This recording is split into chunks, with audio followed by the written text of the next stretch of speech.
নীলফামারী জেলার নীল চাষের দিনগুলি আজও ইতিহাসের পাতা থেকে চোখ রাঙাচ্ছে। ব্রিটিশ শাসনের সময় নীল চাষ ছিল সমৃদ্ধির এক বড় উৎস। এর তদারকি, সংগ্রহ ও ব্যবসা ছিল কঠোর নিয়ন্ত্রিত। নীলের বাণিজ্য যাতে ব্রিটিশদের কাছে চলে সেজন্য নির্মাণ করা হয় বিশেষ ধরনের স্থাপনার নীলকুঠি।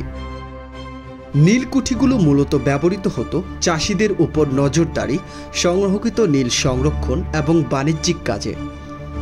ব্রিটিশ শাসকরা চাষিদের কঠোর শাসন, নিপীড়ন ও শুল্ক আদায়ে নীলকুঠিকে কেন্দ্র হিসেবে ব্যবহার করতেন।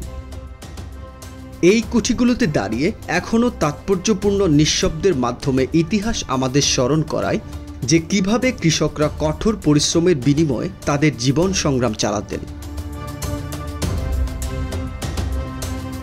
প্রাচীন কৌশলে নির্মিত ইট প্রাচীর, বিশাল ঘর, গুদাম ও লোহার নিরাপত্তা ব্যবস্থার চিহ্ন আজও চোখে পড়ে।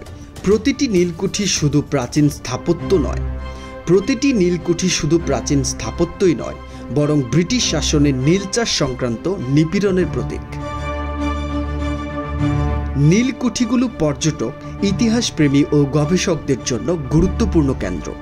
এখান থেকে জানা যায় কিভাবে নীল চাষের সঙ্গে ব্রিটিশ শাসনের অর্থনৈতিক ও সামাজিক শাসন যুক্ত ছিল। স্থানীয় প্রবীণদের স্মৃতিকথা এবং নীল চাষিদের লেখা কুঠিগুলোতে ইতিহাসকে আরও সমৃদ্ধ করেছে।